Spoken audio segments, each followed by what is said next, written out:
What's good, everybody? It's your boy, the Qtip, and we're back with another video. Before we start, make sure you like, comment, subscribe. Today, we're bringing back Q-Tip's Corner. It's third edition. This time, it's Azura Stevens at the Los Angeles Sparks.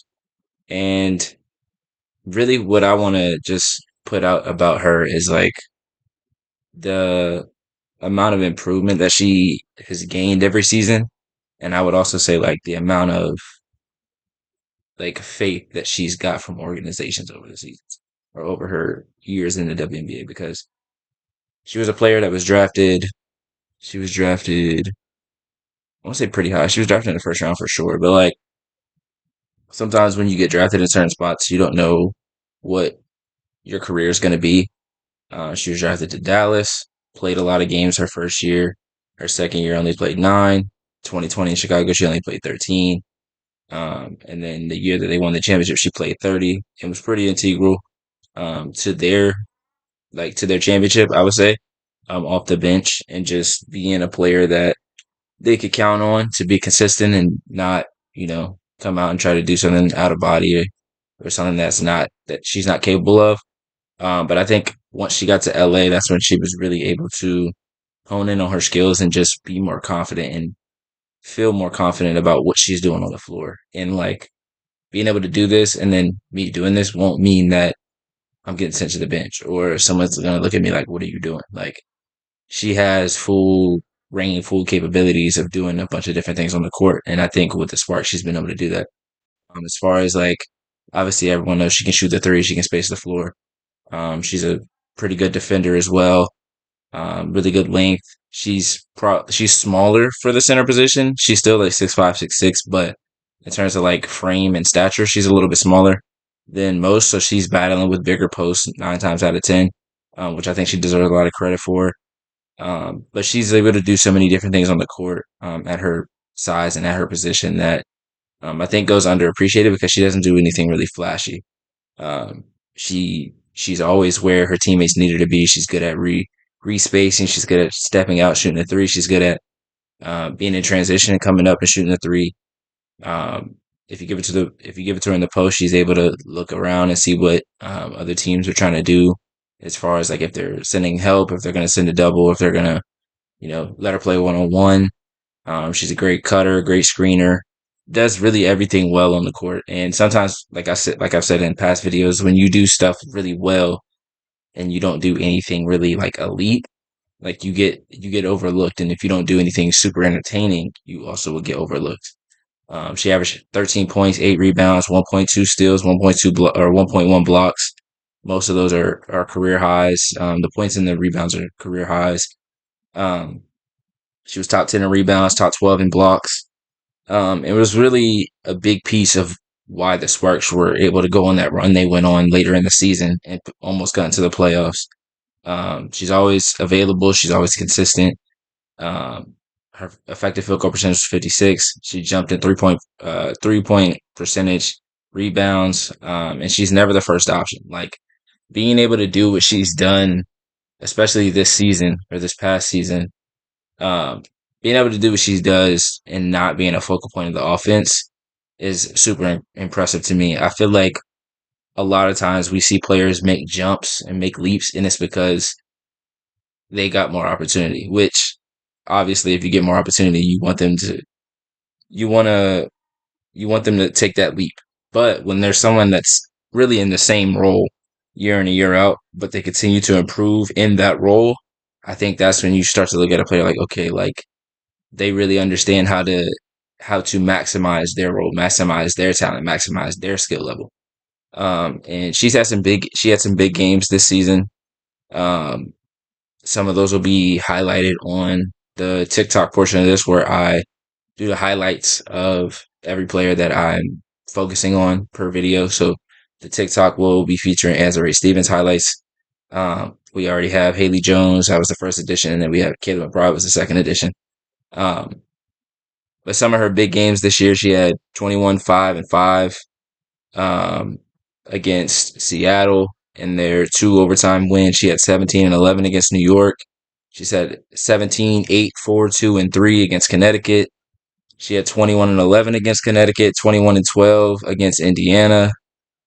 Um, She had 23-7 against Indiana, 21-7, 4 steals, 4 blocks against Chicago, um, 16-10, 19-10, 21-6, 2 steals, 3 blocks. Like she is not like the stat sheet stuffer every single night, but she gives you, she has the ability to do those things. She had 24 points and 8 rebounds against Chicago. She had 23-17 against Phoenix, 21-6 against Minnesota. And some of these are like back to back to back games. Like some of these are stretches of games where she's just putting up big numbers.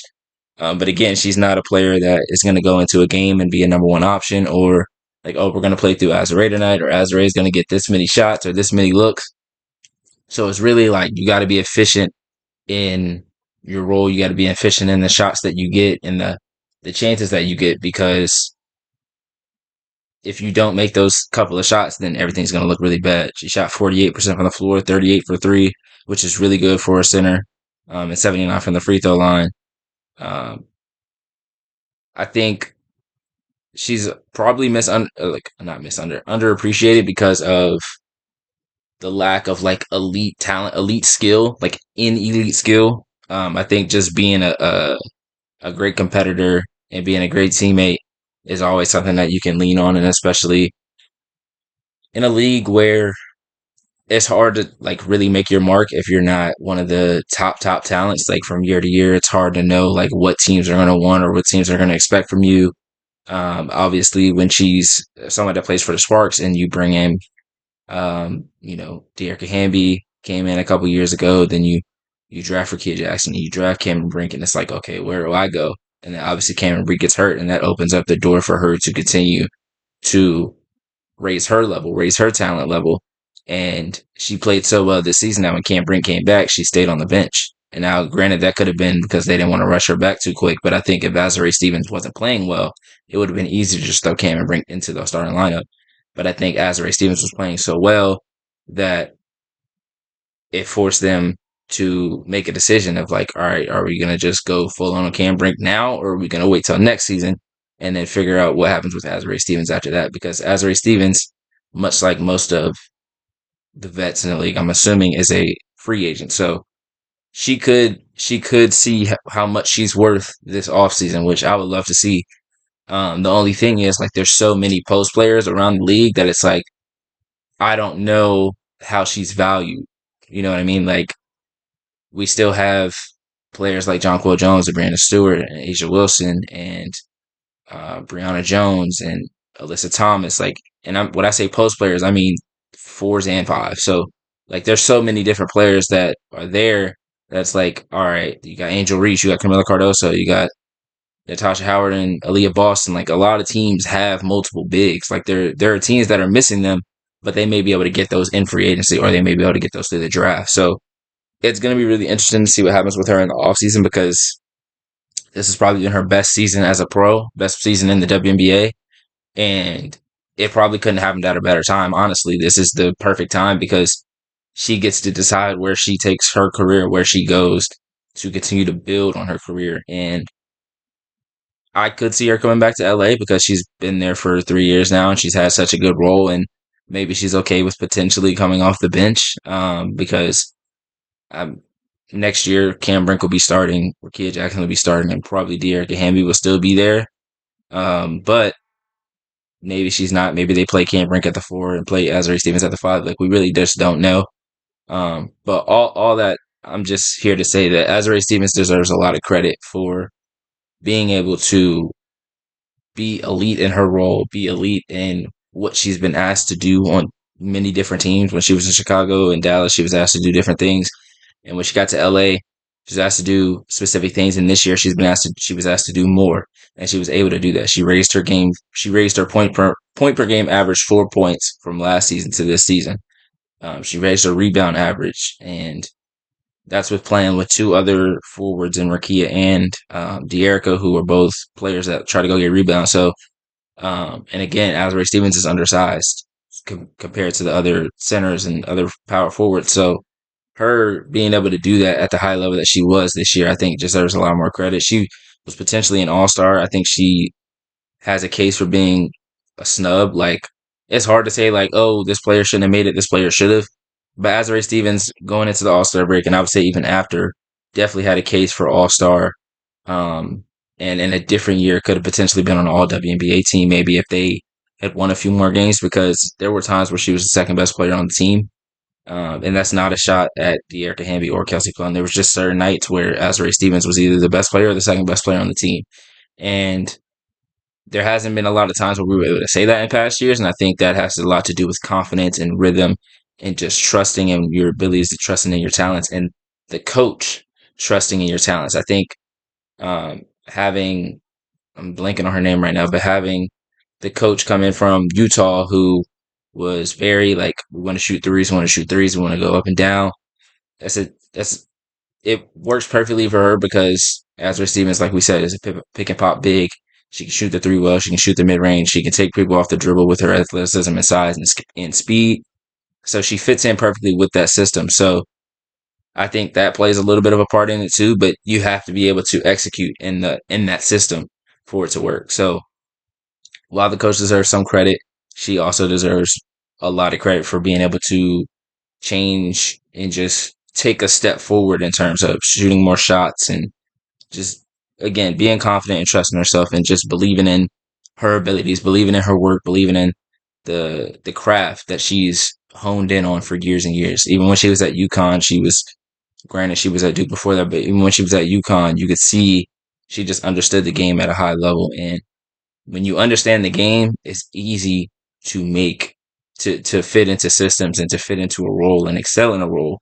And some players don't understand that. And Azrae Stevens has understood that since she got into the league. And this year is the first year that she's been able to do that and still put up, I don't want to say big numbers, but still put up numbers to where it's like, oh, okay, like people can really see it now. Like in past years, I think she's still been really good. But this is the first year that she's been like, oh, like she could be an all star. Like this is an all star type of season. And I just think she deserves a lot of credit for that. So again, the TikTok of the highlight reel will be up. So if you guys want to go watch that, the link will be in the description. Thank you guys for tuning in. The next one will be up in the coming days, maybe tomorrow, maybe Monday. We'll see. But again, make sure you guys like, comment, subscribe. Let me know how you feel. Let me know what you're thinking. And thank you guys for watching.